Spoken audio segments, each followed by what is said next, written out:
26 June 2025, teaching aptitude related questions, morning shift. The role of a teacher in the simulation model is that of ಅಂತ ಕೊಟ್ಟಿದ್ದಾರೆ. Explaining, designing, describing, choosing ಅಂತ. So ಇಲ್ಲಿ first we have to understand what is simulation model.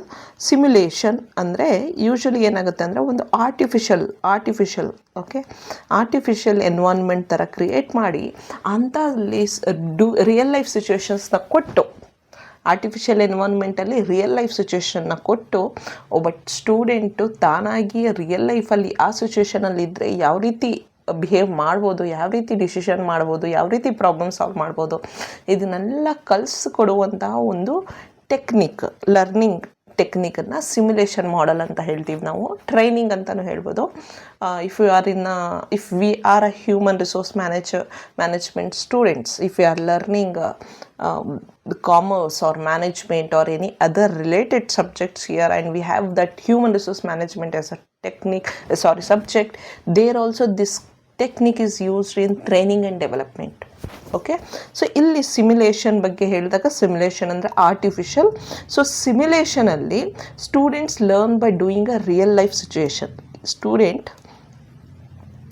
learn by doing real life situation. Example ಹೇಳಬೇಕಂದ್ರೆ, ಈಗ ನೋಡಿ, ನಾವು driving ಕಲಿಯುವಾಗ car ಕೊಟ್ಟು ನಮ್ಮನ್ನು ಫಸ್ಟ್ ಫೀಲ್ಡಲ್ಲಿ ಯಾರೂ ಇಲ್ದಲೇ ಇರೋ ಜಾಗದಲ್ಲಿ ಕರ್ಕೊಂಡೋಗಿ ನಮಗೆ ಟ್ರೈನಿಂಗ್ ಕೊಡ್ತಾರೆ, ಕರೆಕ್ಟ್? ಅಂಥದ್ದನ್ನು ಸಿಮ್ಯುಲೇಷನ್ ಮಾಡೆಲ್ ಅಂತ ಹೇಳ್ತಾರೆ. ಟೀಚರ್ ಏನು ಮಾಡ್ತಾರೆ ಇಲ್ಲಿ ಅಂದರೆ, ಟೀಚರ್ ನಮಗೆ ಸಿಮ್ಯುಲೇಷನ್ನ ಡಿಸೈನ್ ಮಾಡಿಕೊಡುವಂಥದ್ದು. Designing the simulation, set the situation, decide the rules, prepare the model. ಇಷ್ಟು ಕೆಲಸ ಮಾಡುವಂಥದ್ದು. ನೋಡಿ, ಇದು ಸ್ಟೆಪ್ಸ್ ರೂಪದಲ್ಲೂ ನೆನ್ಪಿಟ್ಕೊಳ್ಬೇಕು, ಪ್ರೋಸೆಸ್ ರೂಪದಲ್ಲಿ. ಇಷ್ಟೆಲ್ಲ ಮಾಡುವಂಥ ಕೆಲಸ ಟೀಚರ್ದಾಗಿರುತ್ತೆ. ಎಕ್ಸ್ಪ್ಲೇನ್ ಮಾಡುವಂಥದ್ದಿಲ್ಲ, ಡಿಸ್ಕ್ರೈಬಿಂಗ್ ಇಲ್ಲ, ಚೂಸಿಂಗ್ ಆ್ಯಕ್ಟಿವಿಟಿ ಇಲ್ಲ, Designing the simulation is the job of a teacher here, role of a teacher here. So ಅದು ಮಾಡಿ ಬಿಡ್ತಾರೆ. ನಾವು ಅದನ್ನು ಆಟೋಮೆಟಿಕ್ಕಾಗಿ ಪ್ರಾಕ್ಟೀಸ್ ಮಾಡ್ಕೊಳ್ತೀವಿ, ಕಲಿತೀವಿ. ಈಗ ಕ್ಲಾಸ್ ರೂಮಲ್ಲಿ ನಾನೊಂದು ಸಿಚುವೇಶನ್ ಕೊಡುವಂಥದ್ದು, ಡಿಸೈನ್ ಮಾಡುವಂಥದ್ದು ಸ್ಟೂಡೆಂಟ್ಸ್ಗೆ. ನೋಡ್ರಪ್ಪ, ನಾವು you are acting as Amitabh Bachchan. ನಾವು what you will do, are you are Anil Ambani. How would you decide this situation, how would you solve this problem ಅಂತ ನಾನು ಕ್ವೆಶನ್ ಕೇಳಿಬಿಟ್ಟು ಒಂದು ಸಿಮ್ಯುಲೇಷನ್ ಡಿಸೈನ್ ಮಾಡಿಬಿಟ್ಟು ಸಿಚುವೇಶನ್ ಸೆಟ್ ಮಾಡಿ ರೂಲ್ಸ್ ಮಾಡಿ ಮಾಡೆಲ್ನ ಪ್ರಿಪೇರ್ ಮಾಡಿ ಬಿಟ್ಬಿಟ್ರೆ they will do that is what we call it as a simulation model.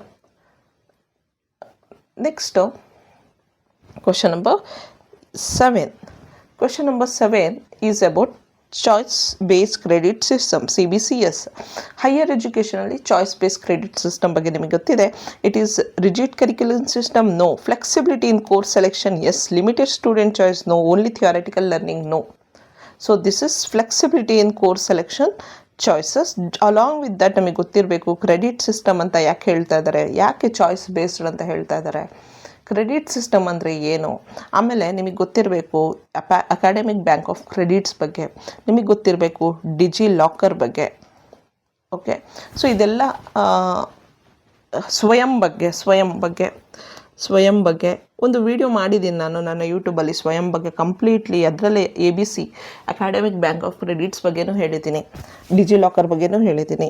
ಆ ವಿಡಿಯೋನ ನೀವು ಹೋಗಿ ವಾಚ್ ಮಾಡಿ. The benefit is that you will completely learn about that. So ಯಾವುದೇ ರೀತಿ ಕ್ವಶನ್ ಕೇಳಿದಾಗಲೂ ನೀವು ಆನ್ಸರ್ ಮಾಡೋದಕ್ಕೆ ಆ ಟಾಪಿಕಲ್ಲಿ ಪರ್ಫೆಕ್ಟ್ ಆಗ್ತೀರಾ. Okay, so that is how it works in the examination. Next question number 8. Arrange the problem solving strategy, generate many possible solution. Okay, first ನೋಡಿ, first we have to define the problem. Defining the problem, this one is the first thing, E. After that, generate many possible solutions, evaluate each solution,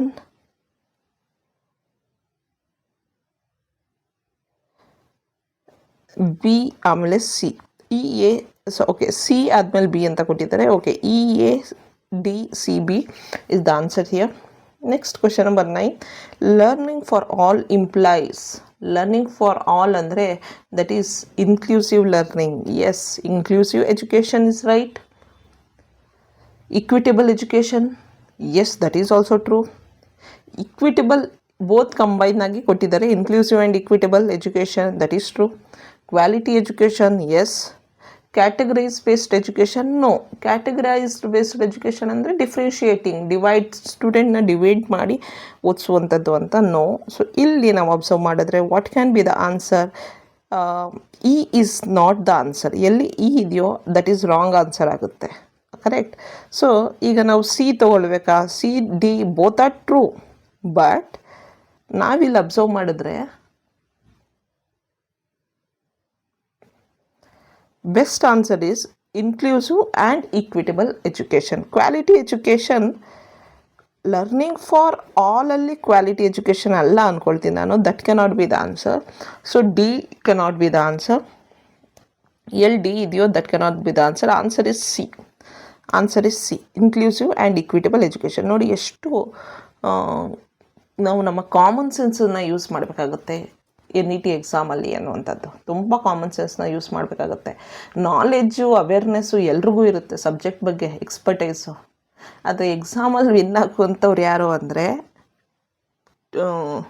first who can read English or Hindi better. ಯಾರಿಗೆ English Hindi ಚೆನ್ನಾಗಿ ಓದೋಕ್ಕೆ ಬರುತ್ತೆ, ಫಾಸ್ಟಾಗಿ ಓದೋಕ್ಕೆ ಬರುತ್ತೆ ಅವರು, ಅಂದರೆ ಏನೇನು ಕ್ವಾಲಿಟೀಸ್ ಇರಬೇಕು ನೀವು NET ಎಕ್ಸಾಮ್ ಪಾಸ್ ಮಾಡಬೇಕು ಅಂದರೆ ಅಂತ ಹೇಳ್ತಾ ಇದ್ದೀನಿ. 2, ಓದೋದು ಮಾತ್ರ ಅಲ್ಲ, ಫಾಸ್ಟಾಗಿ ಅದನ್ನು ಕ್ವಿಕ್ಕಾಗಿ ಅರ್ಥ ಮಾಡ್ಕೊಳ್ಬೇಕು.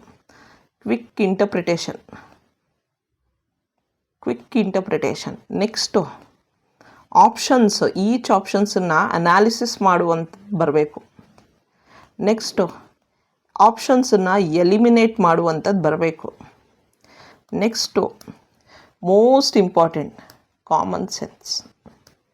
ಕಾಮನ್ ಸೆನ್ಸ್ ಯಾರಿಗೆ ಜಾಸ್ತಿ ಇರುತ್ತೋ ಅವರು NETನ ಪಾಸ್ ಮಾಡ್ತಾರೆ. Thank you. ಸೊ ಇನ್ನೊಂದು ಕ್ವಶನ್ ಇದೆ, 10th one. Convergent, divergent, assimilation, accommodative. So convergent ಅಂದರೆ this is practical use of ideas ಅಂತ. Convergent is practical use of ideas. Divergent ಅಂದರೆ imaginative ability and generation of ideas ಅಂತ. Assimilation ಅಂದರೆ creating theoretical models. Accommodative ಅಂದರೆ carrying out plans and task that involve students in new experiences. ಇದನ್ನು, ಈ 4 ಪದಗಳನ್ನು ಓದಿ notes ಮಾಡಿಕೊಂಡು ಅದನ್ನು ಬಾಹೆಟ್ ಮಾಡಿಕೊಂಡು ಮತ್ತೆ ನೀವು ಇದೇನು ಎಲ್ಲಿಂದ ತೊಗೊಂಡಿದ್ದಾರೆ? ಕಾರ್ಪ್ಸ್ ಲರ್ನಿಂಗ್ ಸ್ಟೈಲ್ಸಿಂದ ತೊಗೊಂಡಿದ್ದಾರೆ. ಟೀಚಿಂಗ್ ಆ್ಯಪ್ಟಿಟ್ಯೂಡಲ್ಲಿ ಕಾರ್ಪ್ಸ್ ಲರ್ನಿಂಗ್ ಸ್ಟೈಲ್ಸಿಂದ ಈ ಪ್ರಶ್ನೆನ ತೊಗೊಂಡಿದ್ದಾರೆ. ಕನ್ವರ್ಜೆಂಟ್, ಡೈವರ್ಜೆಂಟ್, ಅಸಿಮಿಲೇಷನ್, ಅಕಾಮಡೇಟಿವ್ ಪದಗಳ ಅರ್ಥ ಏನು ವಿತ್ ಎಕ್ಸಾಂಪಲ್ಸ್. ನೀವು ಯೂಟ್ಯೂಬಲ್ಲಿ ಸರ್ಚ್ ಮಾಡಿದರೆ ಕಾರ್ಪ್ಸ್ ಲರ್ನಿಂಗ್ ಸ್ಟೈಲ್ಸ್ ಅಂತ, you will get many videos on that. You can learn according to your language which you prefer. Okay, thank you so much.